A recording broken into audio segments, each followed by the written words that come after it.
को यहां से जाना होगा। अमित शाह, मोदी और योगी वो 28 तारीख किया ना मुसलमान बचना था और ना सरदार भाई बचना था। अगर हमको शहीद होना पड़ेगा तो हम मोर्चे पर होएंगे, या तो जीत का आएंगे। इसकी जनता को धोखा दिया, धोखा नंबर 1। धोखा नंबर 2,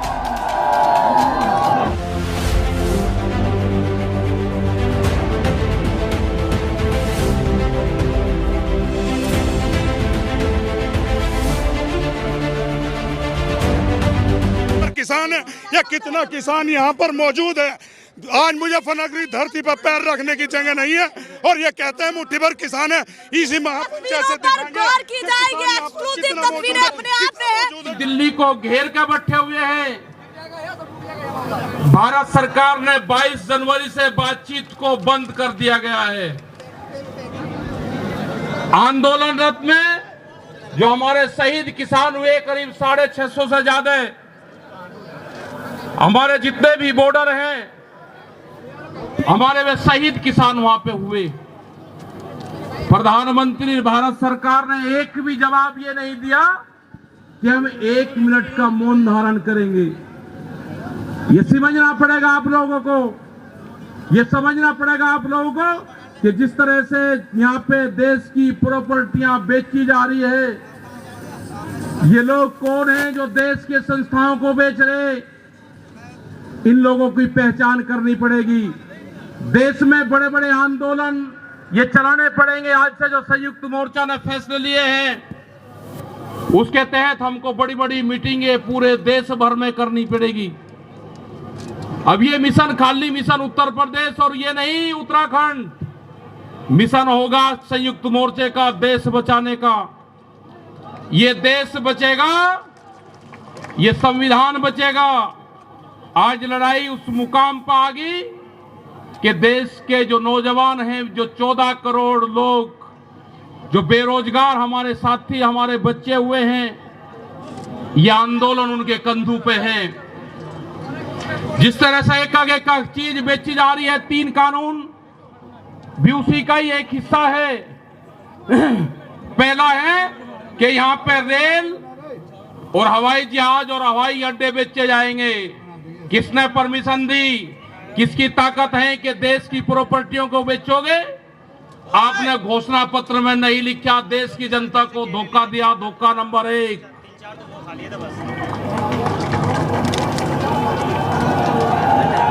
धोखा नंबर 2, धोखा नंबर 2, बिजली बेचेंगे, प्राइवेट करेंगे बिजली को। ये धोखा नंबर 2 कहीं घोषणा पत्र में नहीं लिखा। जब वोट मांगी नहीं कहा कि बिजली भी बेचेंगे। क्या लाई थी? ये सड़क बेचेंगे, पूरी सड़कों पर टैक्स लगेगा और एनएच के आसपास 500 मीटर तक अपनी कोई चाय की दुकान और गुमटी भी नहीं लगा सकता। अगर किसी ने चाय का खोखा रखा तो वह जमीन उसकी गांव समाज में निहित होगी। ये सड़कों को बेचने का काम करेंगे। ये देख लेना क्या क्या चीज बिक्री है। ये सेल फॉर इंडिया का बोर्ड देश में लग चुका है।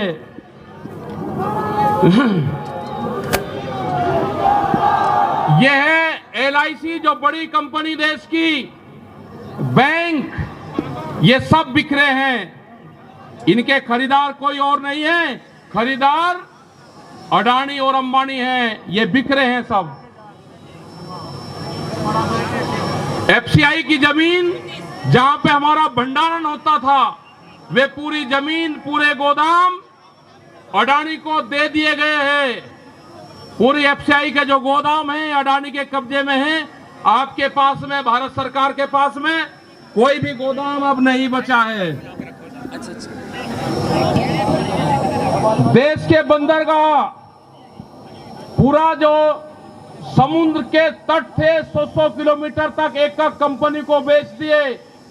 वे बंदरगाह भी बिक गए।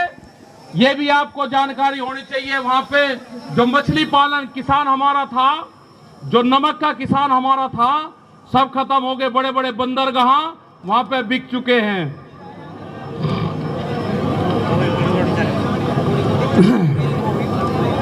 ये जल को बेच रहे हैं। जल का पूर्ण रूप से प्राइवेट कंपनियों को नदियां बेची जा रही है। जो नदियां, जो जल हमारी जीवन रेखा होती थी, उनको बेचने का काम पूरे देश में करा जा रहा है।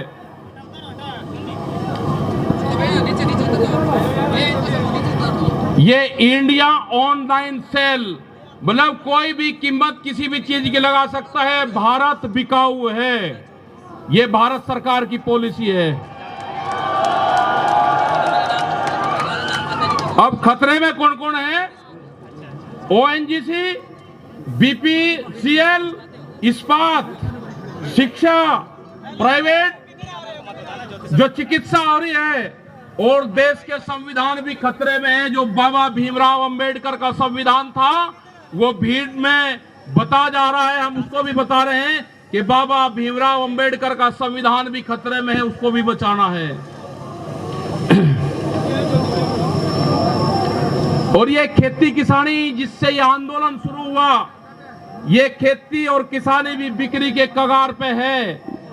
हमारी समझ में जब आया, जब देश की खेती बिकने के कगार पाई, जब ही आंदोलन शुरू हुआ। उसके 3 कानून 9 महीने से किसान आंदोलन है, वो करने को तैयार नहीं है। आज हालात ये है कि आपका 10 साल पुराना, वे आगे के 10 साल पुराना ट्रैक्टर नहीं चलेगा, वो भी इसी में आता है। आपको बैंक में कर्जा आप दुगना ले लो, आपको बैंक दुगना कर्जा दे देगा। आपको बैंक कहेगा कि गोल्डन कार्ड बना दिया, आप कर्जा ले लो, फसलों के भाव नहीं आपको देंगे। हम जिस जमीन पर आए हैं, ये जमीन उत्तर प्रदेश की जमीन, और जहां पे मुजफ्फरनगर का जो क्षेत्र है, ये गन्ने की बेल्ट है पूरी। क्या इन लोगों ने ये नहीं कहा कि जब अगर हमारी सरकार आएगी तो हम 450 रुपए गन्ने का भाव देंगे? ये कोई भाव देने को तैयार नहीं है। यहां पे सरकारें पहले भी आई जिन्होंने 80 रुपया रेट बढ़ाया, दूसरे वाली सरकार आई 50 रुपए रेट बढ़ाया। क्या योगी सरकार उन दोनों से कमजोर है? 1 रुपया रेट नहीं बढ़ाया। हमारा 12,000 करोड़ रुपया से ज्यादा आज शुगर फैक्ट्रियों पे सरकार पे बकाया है। अगर हम मांगते हैं तो कहते हैं जी ये राजनीति कर रहे हैं। अगर ये मुद्दे उठाने राजनीति है तो ये मुद्दे यहाँ के लोग उठाते रहेंगे। हमें बहुत तरह के एलिगेशन लगाए गए।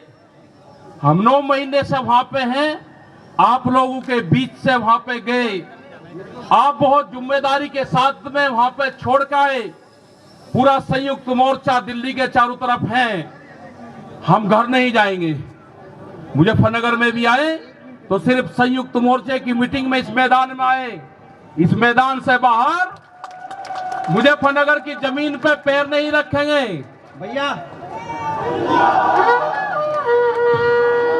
यहाँ पे मुजफ्फरनगर की जमीन पे हम पैर नहीं रखेंगे। हम गाड़ी से यहां से वापसी जाएंगे।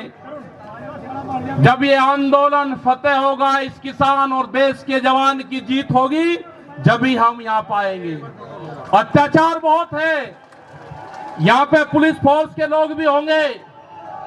यहाँ पे पुलिस फोर्स के लोग हैं, उनकी सैलरी 25 और 30 हजार रुपए है। ड्यूटी वे 24 घंटे देंगे।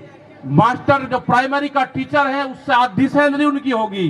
वे आवाज नहीं उठा सकते, उनकी आवाज को दबाया जाता है। उनका जो क्वार्टर है वो 500-600 फीट में है। उनके क्वार्टर बड़े बड़े, उनकी सैलरी भी टीचर के बराबर उनकी सैलरी हो। वे ड्यूटी देते हैं 24 घंटे। जितने भी सरकारी कर्मचारी हैं, उनकी पेंशन खत्म करोगे। एमपी एमएलए की पेंशन लोगे 2-2, 3-3। कर्मचारियों की पेंशन खत्म करोगे। आप देश में प्राइवेटाइजेशन करोगे तो रोजगार खत्म होंगे। हमारी समझ में एक बात नहीं आई, जो बड़ी बड़ी कंपनी 67,000 और 1 लाख करोड़ रुपया सरकार का लेकर भाग जाती है, उन्हीं को ही फिर बड़ी बड़ी संस्थाएं बेच रहे हैं। वो पैसा कहां जा रहा है? अगर पूरे हमारे संस्थाओं के रेलवे बिक्री है, रेल के 4.5 लाख कर्मचारी बेरोजगार होंगे। मैंने जो सफाई कर्मचारी है उनसे बातचीत करी, रेलवे के या किसी भी नगर पालिका के हो, 5 और 6 हजार रुपए में वे सफाई कर्मचारी वाल्मीकि समाज के लोग नौकरी करेंगे यहाँ पे। अगर ठेका पड़ता होगी तो रोजगार जाएंगे। अगर प्राइवेट कंपनी के हाथ में ये कंपनी आ जाएगी, जिस तरह से रेलवे गई, 4.5 लाख कर्मचारी बेरोजगार होंगे। जो रेहड़ी पटरी के लोग अपना रोजगार चलाते थे, वे 4.5 करोड़ लोग हैं, वे बेरोजगार होंगे। बड़ी बड़ी अमेज़न जैसी कंपनी आ रही है जो इस देश में व्यापार करेंगी, इस देश में मॉल खुलेंगे। वे हमारे मजदूर भाई कहां जाएंगे? ये उनकी भी लड़ाई है। ये लड़ाई जितनी भी संस्थाएं बिक रही है उसकी लड़ाई है। और आपने आगे की और हम बात बता देना चाहते हैं, ये लड़ाई शुरू हुई 3 काले कानून से। ये लड़ाई शुरू हुई एमएसपी पे गारंटी कानून से। हमने एक ही जिले का एक डाटा भारत सरकार को दिया, यहां उत्तर प्रदेश के अधिकारियों को दिया, यहां के मुख्यमंत्री को दिया। रामपुर जिले में जो मंसूरी धान की खरीद होती है वो बिहार में पैदा होता है, उसको बेच रहा है यहाँ पे। वो पंजाब जाता है, हरियाणा जाता है। बड़े व्यापारी का धान फसलें एमएसपी पे बिकती है, किसान की 10 से और 15% बिकती है। यह आपको समझना होगा। पूर्ण रूप से फसलों के दाम नहीं तो वोट नहीं, ये नारा लगाना पड़ेगा। फसलों के दाम नहीं तो वोट नहीं। जब तक इस सरकारों को वोट की चोट नहीं दोगे, ये दोनों बाहरी लोग हैं, इनको यहां से जाना होगा। अमित शाह, मोदी और योगी ये चुनाव जीत का है। ये उत्तराखंड से चुनाव जीत के प्रधानमंत्री बने, कोई ऐतराज नहीं। उत्तर प्रदेश की जमीन से जीत के गुजरात में गुंडागर्दी के दम पे आना हो, वहां पे पुलिस स्टेट है, वहां पे जीत के देश का प्रधानमंत्री बने, कोई ऐतराज नहीं है। लेकिन उत्तर प्रदेश की जमीन पे ये दंगा करवाने वाले लोग हैं, इनको यहाँ पे बर्दाश्त यहाँ की जनता नहीं करेगी। ये मिशन जो संयुक्त मोर्चे का है ये तय हो चुका है। और हम वो 28 तारीख की याद आप सबको याद होगी, वो 28 तारीख की याद भी याद कर लेना। वहां पे ना मुसलमान बचना था और ना सरदार भाई बचना था और ना देश का किसानी झंडा बचना था। उस रात को देश में आंदोलन का कत्लेआम होता, उसके बाद में देश में कोई आंदोलन नहीं हो सकता था। वे 148 लोग वहां पे थे और 8000 की पुलिस और गुंडे के तत्व पे वहां पे कब्जा करने की नियत थी। लेकिन वे बहादुर लोग वहां पे थे जो 20 मिनट के बाद ही जो वहां से घोषणा हुई, वे 20 मिनट बहुत महत्वपूर्ण थे। जब देश की जनता साथ में खड़े हुई, जब हमने जल मांगा तो कंडेला खाप, हरियाणा, पूरा हरियाणा खाप सड़कों के ऊपर था, पूरा उत्तर प्रदेश सड़कों के ऊपर था। ये इस तरह का तोड़ने का काम करेंगे, हम जोड़ने का काम करेंगे। ये सरकारें आपसे फिर वादा लेकर जाते हैं कि वहां पे अगर हमारी कब्रगाह वहां पे बनेगी, हम मोर्चा नहीं छोड़ देंगे। अगर हमको शहीद होना पड़ेगा तो हम मोर्चे पर होएंगे, या तो जीत का आएंगे, बगैर जीते नहीं आएंगे वापसी। ये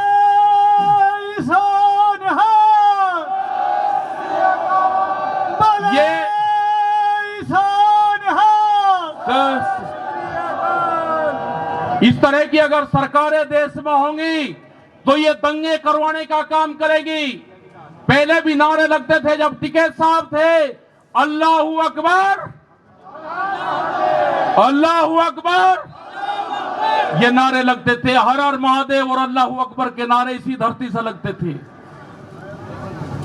ये नारे हमेशा लगते रहेंगे, ये नारे हमेशा लगते रहेंगे। दंगा यहां पे नहीं होगा। ये तोड़ने का काम करेंगे, हम जोड़ने का काम करेंगे।